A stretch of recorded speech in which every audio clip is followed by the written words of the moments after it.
Hello, my darlings. Number one, I'm looking a little crazy because I just got out of work. But, I mean, that's what Reset's all about, right? Real people having real conversations about real problems and maybe coming up with some real solutions. But today's going to be a little different because it is going to be a real Joss answering real questions sent in by real people. And two, I want to apologize for taking so long to get this video up for you guys. Honestly, if I'm just being 100% real with you guys, the past couple of months have been very difficult for me mentally, but I can say with honesty, I can say with happiness and joy, I can say with pride that I am definitely on the right path, doing the right things, feeling so much better, and I'm ready to rock. So here we are. I did not prepare myself for these questions. I mean, I wrote them down on the flashcards, but in terms of answers, I did not because the whole show is unscripted, so I feel like the answers should be the same. So here we go. We're going to give them another shuffle. I've done this like 75,000 times, but it's fine. Okay. Question number 1. When you are physically, emotionally, spiritually, and mentally drained, how do you find the will to keep going? Also, I definitely read that backwards because drained was first after all that. But you know what? It's fine. It doesn't matter. When you are drained physically, emotionally, spiritually, and mentally, how do you find the will to keep going? How do I find the will to keep going? I guess for me personally, what I do is I kind of separate the 4 a little bit, even though they're all kind of like, you know, a full circle. It comes full circle at the end of the day. But I treat each part of what is drained within myself separately. So when it's physically, I am a couch potato. I don't do anything all day. It'll be a day off. I don't make any plans. I sit in PJs and I get my favorite snacks and I binge watch everything on Netflix. Side note, if you guys have not watched Manifest yet, you need to right now because the show is amazing. And yeah, but so that's what I do when I'm feeling drained physically is I just don't do anything. I don't really talk to my friends. I'm not very present on social media because it kind of just recharges me when I'm drained physically. Emotionally, spiritually, and mentally, I do the same thing. Draw baths, meditate a lot to kind of recenter myself, realign myself.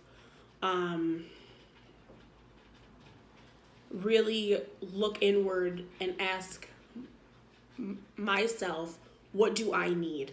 What does Jocelyn need to get herself out of this funk? What doesn't she need? And the things that I do need, I do, or I obtain. And the things that I don't need, I don't do, and I get rid of. So that is personally what I do when I'm feeling really drained. Do you believe vampires are real? You know, no one's ever started this conversation with me. No one's ever really asked me the question before. But I guess I would say that kind of the same as how I feel about mermaids. I think they are real. I just don't think that, obviously, it's not what Hollywood portrays mermaids to be. I feel maybe, possibly, vampires could be real in that sense. But I also know because I watched some video that popped up on Facebook while I was scrolling, ignoring my to-do list that's so long every single day. But I was scrolling on Facebook and I came across a video of these real-life couples that actually live their lives based on vampirism. So I feel like maybe it's possible they could be. I would not be opposed to hearing any of the theories or any of the kinds of thoughts that you guys have on that to have a conversation about it, but just not as what Hollywood would portray them as they portray mermaids. What helps you get through your bad days? Definitely my friends. Friends and family get me through my bad days, and repetitively telling myself that, I've already survived 100% of my worst days. So therefore, there's no reason why I wouldn't be strong enough to conquer what's coming next. So that is definitely, and music and writing. Not so much baking lately because I've been in a little bit of a rut and I just haven't found my joy in it lately, but those are definitely the top. Friends, family, reminding myself I have gone through 100% of my worst days. I can conquer what's coming next. Writing, listening to music, all that fun stuff. That is how I get through my bad days. Favorite color or colors? Okay, so I have 3. Purple, that's my birthstone color. Aquarius, amethyst, we're the best. Just kidding, we're all great, okay? Yellow, love sunflowers. My nails are actually yellow right now. And olive green. Those are my top 3 favorite colors. How do you love yourself when you don't even know how to love? Where do you even start? Okay. I think I'm going to try and explain this because I actually had this conversation with somebody a little while ago, and I'm going to try and not give you guys like the whole thing of what I said, because when I talk about these topics, I could talk for like hours on end about it, but I'll try and reel it in a lot and give like a small general idea of what I said. So I think a lot of us think that because of the things that we've been through in the past, with friends, family, just life in general, I think what creeps into our mind is that we are unlovable. We don't have the ability to love. And so I think that getting ourselves out of that mindset to begin with, I think would be the first step. That would be the place where you start, is telling yourself that you are lovable. Telling yourself that you can love.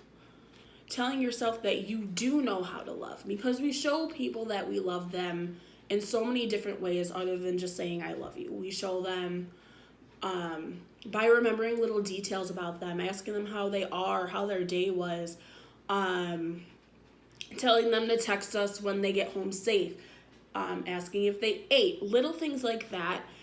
We show people that we love them. And so by doing those little things, we actually do know how to love. It's just the things that we've been through in the past creep into our mind.